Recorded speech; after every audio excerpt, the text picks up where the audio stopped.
आज यह वीडियो देव आनंद की 4 बहनों पर है। उनके भाइयों चेतन आनंद, विजय आनंद को तो हमारे दर्शक जानते ही होंगे। देव साहब की इन 4 बहनों के परिवार का भी फिल्म इंडस्ट्री में बड़ा ही योगदान रहा है, जिसे आपको जानकर आश्चर्य होगा। शीलकांता कपूर, देवानंद की इस बहन का फिल्मी दुनिया से गहरा नाता है। शीलकांता एक जर्नलिस्ट थी और थिएटर स्टेज पर ड्रामा में भाग लेती थी। उनका विवाह डॉक्टर कुलभूषण कपूर से हुआ था। सुप्रसिद्ध अंतर्राष्ट्रीय फिल्मकार निर्देशक शेखर कपूर इन्हीं के बेटे हैं, यानी देव आनंद के सगे भांजे हुए शेखर कपूर, जिन्होंने हिंदी सिनेमा में मासूम,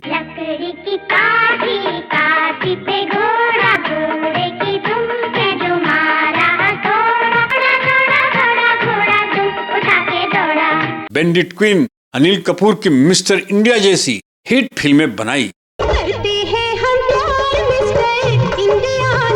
शेखर कपूर का पर्सनल जिंदगी के बारे में बात करें तो इनका अभिनेत्री शबाना आजमी से करीब 7 साल लंबा लव अफेयर चला था, जो आगे चलकर कहीं किसी वजह से रुक गया। शेखर कपूर ने भारत के प्रधानमंत्री इंद्र कुमार गुजराल की भतीजी मेधा गुजराल से शादी की थी, जिनका बाद में इनसे डिवोर्स हो गया। फिर बाद के दिनों में शेखर ने अभिनेत्री सुचित्रा कृष्णमूर्ति से शादी कर ली। आना मेरे प्यार को ना तुम झूठा समझो जाना, सनम तुझे पाने का ये था सारा बहाना। शेखर कपूर और सुचित्रा का तलाक भी हो चुका है और उनकी एक बेटी है कावेरी, जो कि फिल्म निर्देशन के क्षेत्र में उतर चुकी हैं। और इनकी पहली पत्नी मेधा गुजराल ने भी भजन गायक अनूप जलोटा से विवाह कर लिया था। मेधा जलोटा का लंबी बीमारी के बाद निधन हो गया था। शेखर कपूर की 3 बहनें हैं। सबसे बड़ी नीलू कपूर 1947 के विभाजन के दौरान ट्रेन हिंसा की घटना में नीलू और शेखर कपूर को उनकी मां ने अपने शरीर के नीचे छुपा लिया और खुद एक लाश होने का अभिनय किया। और इस तरह ट्रेन में हुई हिंसा के बावजूद ये तीनों जिंदा बचकर लाहौर से भारत आ पाए। नीलू ने अभिनेता नवीन निश्चल से विवाह कर लिया था। दूसरी बहन अरुणा का विवाह महान अभिनेता बलराज साहनी को आप सभी दर्शक जानते होंगे। इनके बेटे अभिनेता परीक्षित साहनी के साथ विवाह हुआ। शेखर कपूर की तीसरी बहन का नाम है सोहेला कपूर, जिन्होंने अभिनय के क्षेत्र में काफी काम किया है और अब भी नजर आती रहती हैं। तड़प, Phantom, special of, web series the family man, web series में उन्हें देखा जा सकता है। सोहेला एक जानी मानी एक्टिंग कोच भी हैं। हालांकि अपनी इस फिल्मी करियर में कभी भी शेखर कपूर या अपने ममाओं आनंद से रिश्ते को जोड़कर बताती नहीं और ना ही इनका नाम भुनाती हैं। देव आनंद की एक और बहन जिनका नाम उषा मधोक है, इनका विवाह डॉक्टर पृथ्वी मधोक से हुआ था। पृथ्वी मधोक के पिता सफल गीतकार और महाकवि श्री डीएन मधोक के बेटे थे। डीएन मधोक, जो हिंदी फिल्मों में महान संगीतकार नौशाद को ब्रेक दिलवाने के लिए श्रेय इन्हीं को जाता है। पृथ्वी और उषा मधोक के 4 बच्चे हैं, बिमला, वीरेंद्र, पुनीत और कमला। देवानंद की एक और तीसरी बहन सावित्री यानी कांति कोहली सावित्री हैं।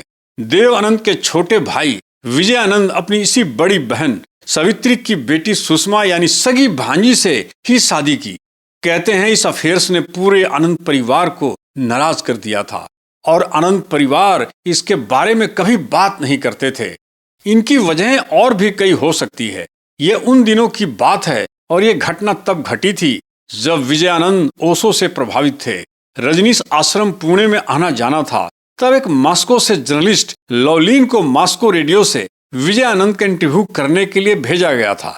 लवलीन को देखकर विजय ने उसे अपनी अगली फिल्म जान हाजिर है के लिए साइन कर लिया। इन दिनों विजय पर ओशो का गहरा प्रभाव था और इसलिए वो अक्सर मुंबई से पुणे जाते थे और ओशो आश्रम में रहते भी थे। विजय के साथ लवलीन भी जाने लगी और ऐसे में विजय को पसंद करने लगी। लवलीन के जिद करने पर विजय ने ओशो से शादी की इजाजत मांगी और ओशो ने उन्हें अनुमति दे दी और शादी हो गई। विजय और लवलीन पुणे रहने लगे, आश्रम में सेवा करने लगे। सब ठीक था, लेकिन कुछ समय बाद लवलीन को अभिनय करने का जुनून सवार हुआ।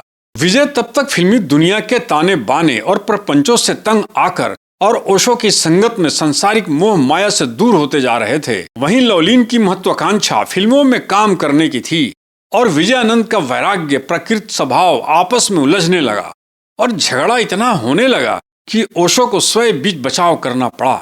ओशो के कहने पर दोनों ने अलग होने का फैसला कर लिया। दुर्भाग्य ऐसा कि लवलीन तो हीरोइन न बन पाई, विजय निजी तौर पर टूट गए। इसके बाद की बात है, तब अपनी बड़ी बहन सावित्री के बेटी और अपनी सगी भांजी सुषमा से प्रेम विवाह कर लिया था। सावित्री के बड़े बेटे का नाम हर्ष कोहली है, जिन्होंने भी निर्देशन के क्षेत्र में हाथ आजमाया था और कुछ फिल्में निर्देशित भी की जो संभवतः फ्लॉप रही होंगी। हर्ष के बेटे पूरब कोहली ने भी पहले एक संगीत चैनल में विजय का काम किया और बहुत प्रसिद्धि हासिल की, जिसके बाद वो पूरी तरह से अभिनय के क्षेत्र में उतर आए और कई फिल्मों में और वेब सीरीज में उन्होंने काम किया है। हर्ष के ही भाई थे विषम कोहली, जिन्होंने स्क्रीन के लिए अपना नाम विशाल आनंद रख लिया था। विशाल आनंद एक बेहतरीन पर्सनालिटी के मालिक थे और उन्होंने कुछ फिल्मों में काम भी किया। उनका अभिनय औसत ही था, इसलिए करियर ज्यादा लंबा नहीं चला, लेकिन उन्होंने अपनी फिल्म चलते चलते में एक म्यूजिक डायरेक्टर बप्पी लहरी को मौका दिया था, जिसे आप सब जानते हैं, जिसके टाइटल सॉन्ग चलते चलते मेरे ये गीत याद रखना। चलते चलते मेरे ये गीत याद रखना, कभी अलविदा ना कहना। की सफलता के बाद बप्पी लहिरी ने हिंदी फिल्मों में अपने कदम जमा लिए थे। सरिता बौनी, सरिता सरीन देव आनंद की सबसे छोटी चौथी बहन है। सरिता जिसे प्यार से सब बौनी कहते हैं, सरिता बौनी फिल्म दुनिया से काफी दूर इंग्लैंड के सरे नाम के शहर में रहती हैं। सरिता की शादी राज सरीन से हुई है और उनका एक बेटा है टोनी सरीन। लेकिन इन सब के अलावा भी देव आनंद के कई रिश्तेदार फिल्म इंडस्ट्री में मौजूद हैं या इससे जुड़े हुए हैं। चलते चलते मैं देव साहब के बहनों के बाद एक और आनंद का जिक्र करता चलूं, जिसके बारे में लोग नहीं जानते होंगे। आनंद परिवार में 4 भाइयों में सबसे छोटा देव आनंद थे। मनमोहन आनंद सबसे बड़े भाई थे, जिनको कम लोग जानते हैं, जो फिल्मों से बहुत दूर पिता के वकालत के नक्शे कदम पर चले। गुरदासपुर हाई कोर्ट में अधिवक्ता बने और खूब नाम कमाया। इनका फिल्मों से दूर दूर तक कोई लेना देना नहीं था, लेकिन छोटे भाई चेतन आनंद जब अपनी पहली फिल्म नीचा नगर बना रहे थे, तब निर्माण में मदद इन्होंने किया था, ऐसा कुछ लोग बताते हैं। हालांकि चेतन आनंद और देवानंद या गोल्डी ने कभी अपने बड़े भाई मनमोहन आनंद का जिक्र नहीं किया। बड़े भाई मनमोहन आनंद के बेटे ए आनंद, जो अपने चचाओं के प्रोडक्शन हाउस नवकेतन में प्रोडक्शन असिस्टेंट का काम किया और फिर कभी शबाना आजमी और जैकी श्रॉफ के सेक्रेटरी भी रहे। जो न दिखाई दे बेचारा सिर्फ सुनाई दे, अरे क्या रखा है ऐसे मिस्टर इंडिया में, करते हैं हम प्यार मिस्टर इंडिया से। आज इस वीडियो में इतना ही, फिर मैं कुछ और फिल्मी जानकारियों के साथ आऊंगा। यह वीडियो अच्छा लगा हो तो कृपया इसे लाइक करें, कमेंट करें और सब्सक्राइब करें और शेयर करना ना भूलें। नमस्कार।